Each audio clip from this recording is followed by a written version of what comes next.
સ્વરૂપજી, શું કહેશો જગદીશ વિશ્વકર્મા જેમના નામની પસંદગી થઈ છે?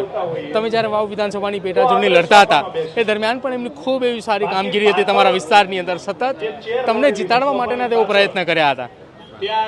આજે અમારા પ્રદેશ પ્રમુખની નિમણૂક થઈ છે, એમનો સન્માન સમારોહ છે. તો ભાઈ શ્રી જગદીશભાઈ વિશ્વકર્મા આજે ભારતીય જનતા પાર્ટીનું પ્રદેશનું નેતૃત્વ સંભાળી રહ્યા છે અને અમારી પેટા ચૂંટણી વાવ વિધાનસભામાં પણ એમને સારી કામગીરી એવી કરી અને વાવની સીટ જીતાડી છે.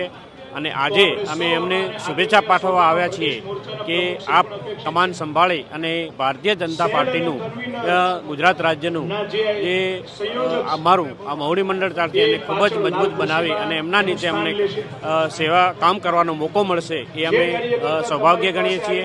અને અગાઉ પણ સી.આર. પાટીલ સાહેબે પણ ખૂબ જ આ ગુજરાત રાજ્યની અંદર અમારી આ પાર્ટીને ખૂબ જ કામ કરી અને ખૂબ જ સારી 162 સીટોનો જ્વલંત વિજય મેળવ્યો છે. અને અત્યારે વિજયભાઈ વિશ્વકર્મા સાહેબ પણ આ જ રીતે કામ કરી અને અમારા આ નેતૃત્વને અમે એમની નીચે કામ કરી અને સારું એવું કાર્ય કરી અને અમને પણ માર્ગદર્શન મળી રહે એના માટે આજે એમને શુભેચ્છા પાઠવવા આવ્યા છીએ. અને આવો આપણે સૌ સાથે મળી અને ભારતીય જનતા પાર્ટીનું એક ગુજરાત રાજ્યનું સારામાં સારું નેટવર્ક ઊભું કરી અને એની અંદર અમે સૌ સાથે મળીને કામ કરીશું.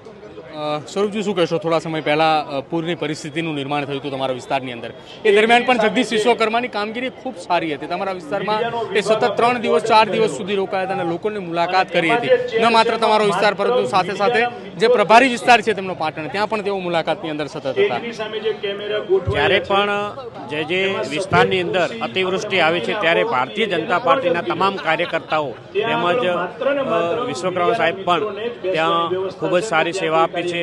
જ્યારે પણ જ્યાં જરૂર પડે ત્યારે ભારતીય જનતા પાર્ટીનો પરિવાર હંમેશા ખડે પગે રહી અને પૂરગ્રસ્ત માટે સારી કામગીરી એવી કરી અને સાથ સહકાર આપી અને તરત જ એમને ઉપયોગી થઈ અને જે પણ કામમાં અટવાયા હોય એ કામને સાથ સહકાર આપી અને તરત જ લોકોની સેવામાં ઉપસ્થિત થઈ જાય છે.